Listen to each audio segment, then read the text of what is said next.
Welcome to Healthy Living. I'm Lori Johnson. Today we're bringing you fresh hope about what to expect in our golden years. And guess what? Getting old does not have to mean our bodies and our minds break down. Dr. Stephen Gundry is one of the world's leading experts on aging well. His book is called The Longevity Paradox: How to Die Young at a Ripe Old Age. And Dr. Gundry, what a pleasure to have you with us. I love the title, How to Die Young at a Ripe Old Age. What does that mean?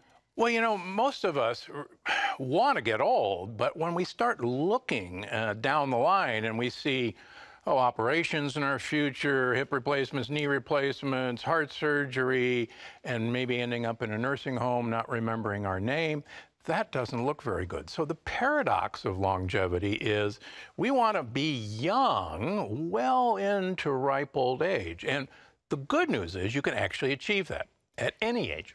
So a lot of people don't even think that's possible. They have to live in a single-story home, and they're not going to have very much mobility or very much memory. And you say none of that has to be the case. No, that's actually, we're beginning to be taught that that's going to happen to us. But if we look at super old people who live well into their early hundreds and even up to 120, we know, in fact, that getting old doesn't have to mean debility, doesn't have to mean not having your mind, doesn't have to mean cancer and heart surgery. And there's real good evidence on how to accomplish getting old to a ripe old age. And this is so exciting. Yeah. I love it. And you know, there are these areas in the world called blue zones where there are high concentrations of people who live over 100. And you actually lived in the only blue zone in the United States, Loma Linda, California. What do all these populations have in common? Well, it's been a subject of great debate, and I'm actually the only nutritionist who has actually spent most of his career living and practicing in a blue zone, Loma Linda, California. And you hear a lot from people who write about the blue zone that the things that the blue zone people have in common is they eat whole grains and they eat beans. And in fact, that's actually not the truth.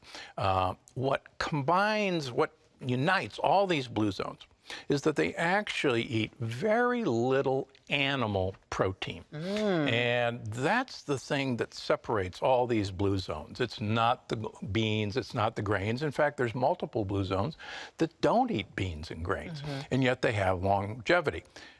What's been found at Loma Linda by Dr. Gary Frazier, one of my colleagues, is that these long-lived Adventists, the longest living of the long-lived Adventists, are actually vegans. And that as more animal protein is slowly added into their diet, being it eggs or cheese even, that their longevity and their health span actually begins to go down. What I love about this book, and it is fantastic, is all the recipes in here, because a lot of people say, what can you eat if you're not eating animal? And you have so many great examples. For example, this wonderful breakfast, you call this grits, but it's actually millet. And a lot of people have never even heard of millet. Well, most people would actually recognize millet. It's called birdseed. But millet is a fantastic grain that doesn't have what's a protein that are called lectins, which actually destroy our gut barrier. And I grew up in Atlanta and went to school, medical school at Georgia, and I loved grits, only to find out that corn grits are actually not prepared the way they traditionally were. Corn was initially treated with lye and became hominy, and then it was ground, but we don't do that anymore. So I like to preserve the flavors that we're used to, but have flavors that actually enhance us rather than kill us. Grains actually are one of the biggest causes of arthritis that's known. So to get grains that have lectins, like wheat or corn, out of our diet actually will reverse arthritis. So you can make grits using millet, and you can't tell the difference. It's going to have the same mouthfeel, it's going to have the same flavor. And then what I like to do is combine it with scrambled eggs that are actually made from omega-3 eggs that you can get in any grocery store now, or pastured eggs, chickens that were actually allowed to go outside and eat bugs, which is what they were supposed to do. But there's a trick in here. Now, these are spicy, but they have mushrooms in it. And you're going, mushrooms for breakfast. It turns out mushrooms have a compound that are called polyamines, and there won't be a test. Good. So polyamines have been shown to actually improve longevity dramatically the more polyamines you eat, and mushrooms are a great source of polyamines. What's also really cool is a new study out of Singapore showed that people who eat 2 cups of mushrooms per week, now that's actually not a lot, particularly you can cook 2 cups of mushroom cooked is actually about what you see right here, have a 90% reduction in Alzheimer's compared to people who don't eat 2 cups of mushrooms a week. So think about this. If I had a drug that said, Lori, if you take this drug once a week and you will have a 90% chance of not having Alzheimer's, I mean, how much would you pay for that drug? And all you got to do is go buy some crimini or button mushrooms at the store, you know, a little package that costs you $2. That's how much you pay for that drug. Love it. So this is the ideal breakfast. What about lunch? Oh, lunch. So one of the things I try to do is convince people that if you're going to eat beans or legumes, you need to actually detoxify them. And traditional cultures have actually always figured out how to get lectins, these nasty little plant compounds, out of beans and legumes. So the best of the legume family are lentils. Now, 2 reasons for that. Lentils have the most protein of any of the bean family, and they're actually very quick cooking, and they actually have the less lectins in them. You can soak beans, and traditionally people would soak beans or lentils for days, and they would actually change the water every few hours, pour it out, because the lectins will come out and it'll be safer for you. But you don't have to do that anymore. One of the things I love is there's a company I have no relationship with called Eden. And Eden not only soaks all of their bean products, but it's the only company that actually pressure cooks their beans in a non-BPA can. People have heard about BPA. It's one of the nasty little toxins that lie in our cookware and everything. So this is a non-BPA can, and it has pressure cooked lentils. So it's in most stores now. Most health food stores have it. So you can just take these, and this is a lentil burger with mushrooms. And so you can fry this up, or you can make meatballs like we have here. And these are actually sitting on what are called shirataki noodles. The best known brand is called Miracle Noodles. And these are actually made out of a tuber from Japan and China called the konjac root. You don't have to remember that. Just remember Miracle Noodles. And these actually, the more you eat, the more weight you lose. Like the sound of that?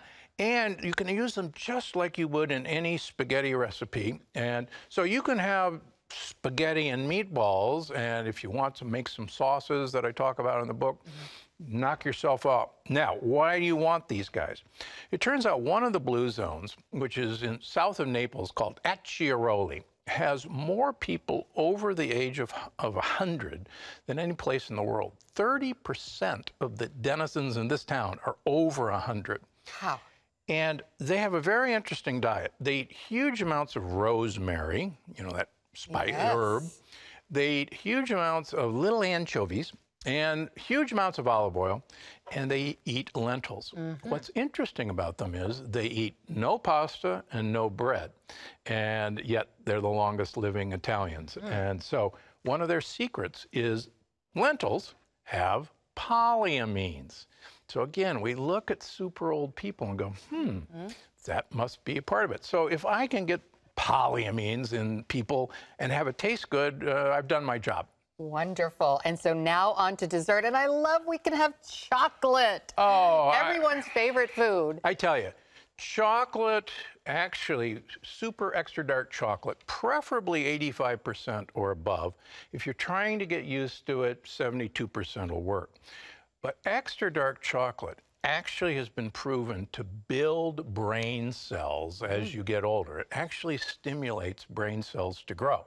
Can you imagine, you know, having a wonderful treat and stimulating your brain cells? But again, having lived in the South for much of my life, rice pudding. Who doesn't like rice pudding?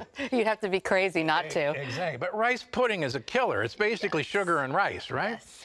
Delicious sugar and rice. But so this is chocolate rice pudding, but the rice is actually cauliflower rice. So here you can have your dessert and eat it too, get the benefit of dark chocolate, get all the benefits of cruciferous vegetables like cauliflower, and no one will actually know that this dessert is good for them rather than going to kill them. And that's the whole idea. I want people to have food they love, Yes, but that will love them back. indeed. This is fantastic. Well, coming up next, Dr. Gundry will explain why fasting is a secret weapon when it comes to staying super healthy well into old age. And he'll share his fasting hack. We'll be right back. Well, this is one of the best things I've ever eaten. Welcome back to our discussion with Dr. Stephen Gundry, author of The Longevity Paradox, How to Die Young at a Ripe Old Age. And now you say science is overwhelming that fasting, of all things, is really good for us. Yeah, fasting has such a great tradition. All great religions have fasting as part of the experience. And we used to think it was penance of, paying back or suffering. In fact, it was because fasting improved people's health. And all the modern research has proven that those ancient traditions had reasons to improve health. What fasting does is actually makes the stem cells that recreate new cells that we all have in us activate and actually repopulate the wall of our gut, actually can grow brain cells, and it can actually grow heart cells. So fasting is really good. What's bad about fasting is people think of fasting as deprivation. Oh, geez, I got to eat. Everybody's got to eat.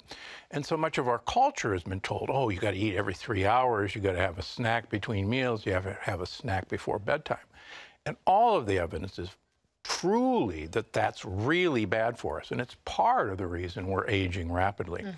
So, for instance, breakfast is break fast, and it's the fast after night. And there's no law that says breakfast is when we should be breaking our fast. In fact, I just came back from France, and the French have actually no word for breakfast. Déjeuner is their first meal, and it's lunch. They invented petit déjeuner when all the tourists showed up and said, That's their version of breakfast. yeah, so the longer we can go between meals, actually the better our health. Recently, Dale Bredesen was on the 700 Club, and he's a good friend of mine. And Dale would tell you, as I would, that we should really go about 14 to 16 hours between two meals. So ideally, every single day, people should go ideally 14 hours or longer without eating. So that's between the last time they eat at night, 6 p.m., for example, all the way until mid-morning the next day. Now, you actually have something in your book, which I found fasting, which is called the fasting mimicking diet, which means you can actually eat some food and your body thinks you're fasting. Talk about that. Yeah, so, we talked about the blue zones have very little animal protein, and that's the thing that makes them live a very long time. And it breaks my heart because I actually grew up in Omaha, Nebraska, the beef capital of the world. But what's been shown is that if Dr. Walter Longo from USC, who's become a friend of mine, has shown that if you go 5 days in a row eating a low-calorie vegan diet of about 800 to 900 calories a day, once a month, so Monday through Friday, eat a low-calorie vegan diet, you will act as if you had gone on a 30% reduction of calories over the entire month. You will stimulate your stem cells. You will repair your immune system. And all it costs you is 5 days a month. So in the book, we have a fasting mimicking diet. And one of the best ways to achieve that is the use of leeks. Now, in Europe, leeks are incredibly popular, but in the United States, we look at these and say, well, it looks like a giant onion, and it is part of the onion family, and we actually usually use only the white parts. But leeks make a compound called polyamines, which we've mentioned before, that really promotes health. But the great thing about it is you can eat huge amounts of leek soup because there's very few calories. So you can fill up and not feel deprived. And that's the key. You can actually mimic a fast without depriving yourself. And that's the whole idea. We don't want to deprive ourselves. And this is actually quite delicious. I had some, and this is one of the main ingredients that you recommend for people when they go on the fasting mimicking diet, 5 days a month. In a row. In a row. And Love so it. it's really easy to do in 1 week. And then you get the weekend and you can start eating again. Well, you know, you say that one of the things that's so great about fasting is it sort of stresses our system, and in so doing gets rid of the bad cells. And you say also being in a cold environment does the same thing. Yeah, believe it or not, cold and heat, extreme heat and extreme cold are amazing stressors. They actually turn on these compounds called heat shock proteins. And being under stress is actually what's called hormesis. And when we're stressed a little bit, that which doesn't kill us makes us stronger. Love it. All right. Well, when we come back, Dr. Gundry's been telling us what we need to do to live long, healthy lives. And coming up, he'll tell us the biggest mistakes we make right after this.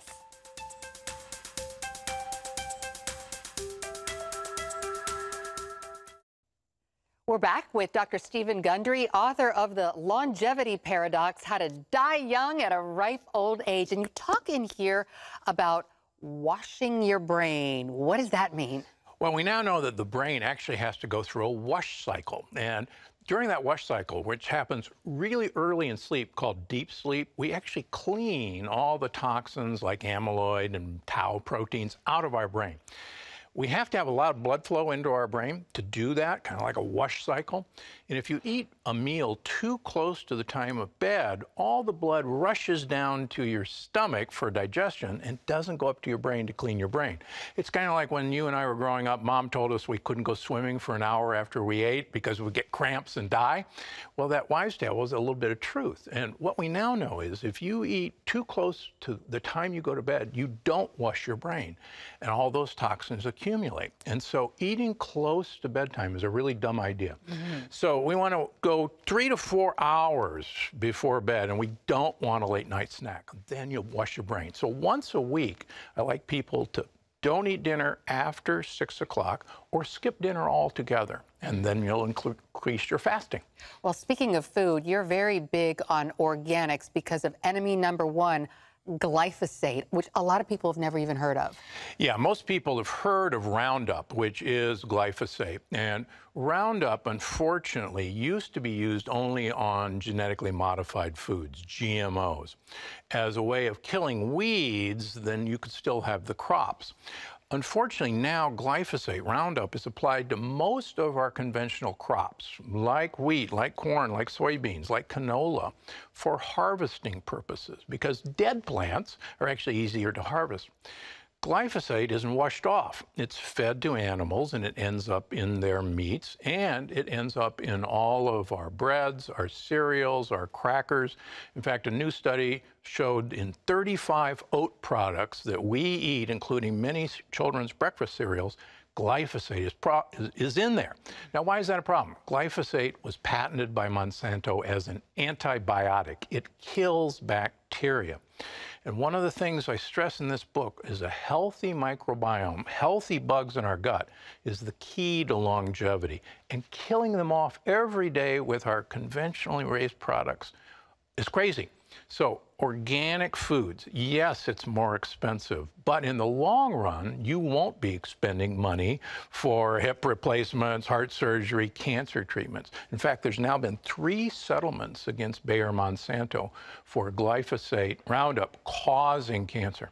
And so we really have to take care of that gut. You really drive that lesson home in this book. Take care of your gut buddies, and they'll take care of you. The good bacteria, and try to stay away from the antibiotics unless you really need them. Yeah, we've just been overdosed in antibiotics, both in the animals that are fed antibiotics, and if we still give antibiotics willy-nilly for any cough, any cold, any ear infection, and we don't need them because most of these infections are caused by viruses, not bacteria. All right, Dr. Gundry, we will be right back, and he will answer viewer mail, so stay tuned. Yeah, do you ever... We're back with Dr. Stephen Gundry, author of the book, The Longevity Paradox, How to Die Young at a Ripe Old Age, and he's here to answer your question. The first one is from Tracy. What is your opinion of the keto diet, so popular these days? Well, you know, chapter 10 in my book, The Plant Paradox, is my keto version. The mistake I see in most keto dieters is, number one, they never get into ketosis because most of them are eating far too much animal protein. And one of the mistakes Atkins made, he didn't realize that protein will turn into sugar. It's called gluconeogenesis.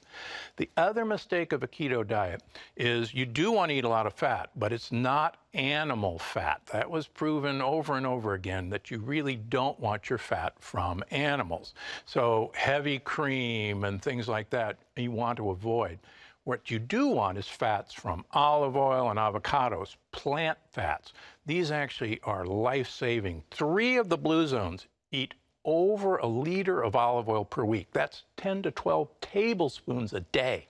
Wow, so olive oil, avocados, nuts also high in fat that also are plant-based. Particularly macadamia nuts. In fact, one of my favorite sayings is the only purpose of food is to get olive oil in your mouth. Love it. Okay, Scott asks, how can I eat healthy on a budget? That's a very common question. I actually take care of a lot of Medi-Cal and Medicaid patients who, quite frankly, don't have a lot of money.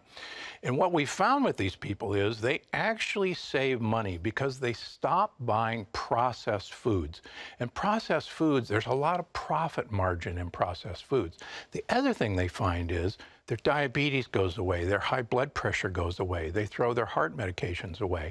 And so they save money on medications. And so in the long run, they actually save money.